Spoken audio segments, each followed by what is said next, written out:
It's time for a revolution in the way we support member health and welfare. Far too many organizations have been putting the emphasis on the wrong syllable.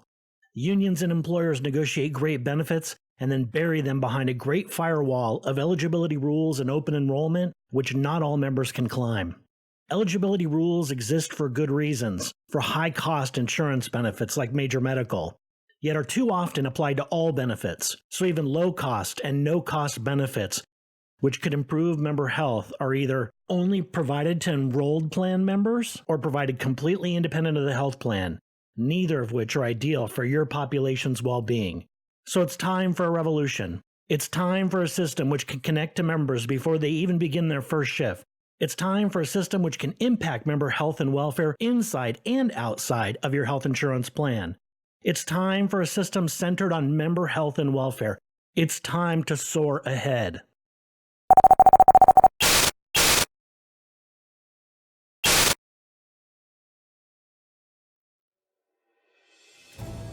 For nearly 100 years, health insurance has been at the center of driving population health in America, which in 1942 was significantly expanded as a worker benefit, and successful in extending longevity as Americans were able to earn good health benefits for their hard work. So much so, in 1965, Medicare and Medicaid were created for those not getting health insurance via America's workplaces. Then in 1966, we began an emphasis on primary care to better manage health insurance.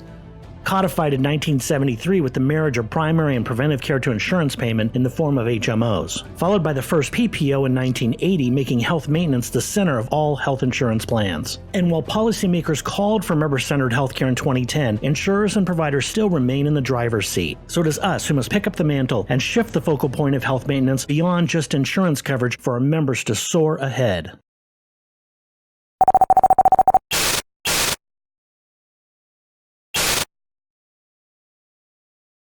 Over the last 100 years, per capita healthcare costs have been expanded for a variety of reasons. More treatments, people living longer, better treatments, but along the way there were multiple tipping points resulting in a shifting of costs to workers and excluding treatments which have grown as prices increase, treatments are delayed, and fewer people pay into a system which is working less and less effectively. We all count on health insurance to keep us from going bankrupt if we suffer a major illness, have a child, or are in an accident, as well as to have affordable access to a doctor to stay healthy. And there are reasonable gatekeeping mechanisms to keep health insurance plans stable and successful.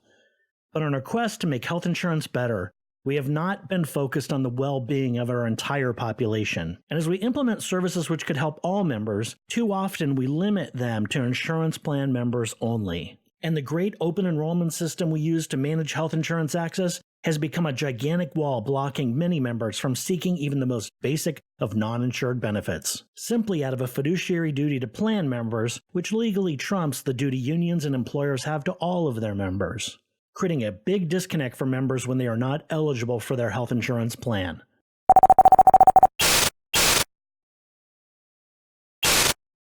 We can change this today by expanding systems to serve all members. We can continue to change and improve by allocating some contributions to low-cost, high-return benefits for all members.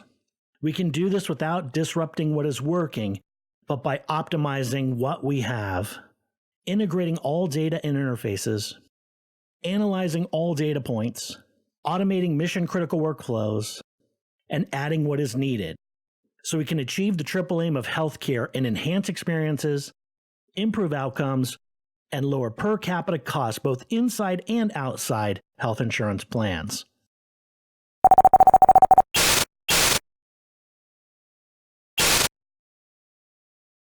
This is just one example of a low-cost, high-return benefit all members should be able to enjoy. Maria, Member, and Jen Newbie are at work and both feeling under the weather. Steve, Steward, suggests Maria use her telemedicine benefit. So she calls a doctor who orders a Z-Pack at her pharmacy, and by her next shift she is already feeling better. Nancy, just hired, asks Steve if she has the same telemedicine benefit, and he says, no, you are not eligible yet. Nancy doesn't have a doctor, worked her next shift, infected 5 coworkers, went home early with pneumonia, and was fired after missing 3 consecutive days. Maria's telemedicine calls saved the plan over $200 compared to an urgent care visit, and the benefit fund never even knew Nancy existed.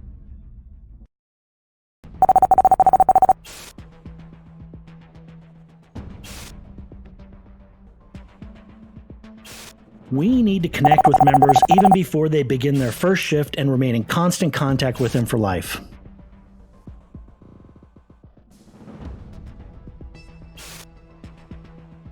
We will use AI-driven robotic process automation to guide members to select, enroll, and access all of their health and welfare benefits, no matter what it takes.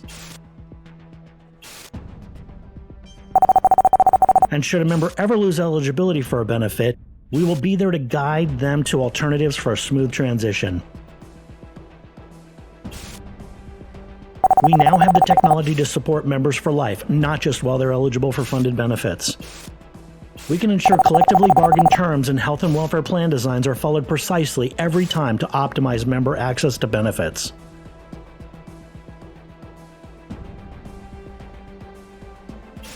We are mobile, enabling all interactions with members to support any aspect of health and welfare benefit administration.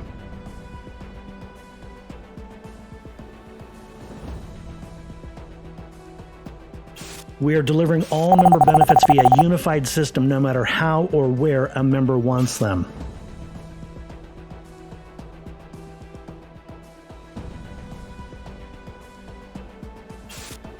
And we can customize this system for your members and organizations.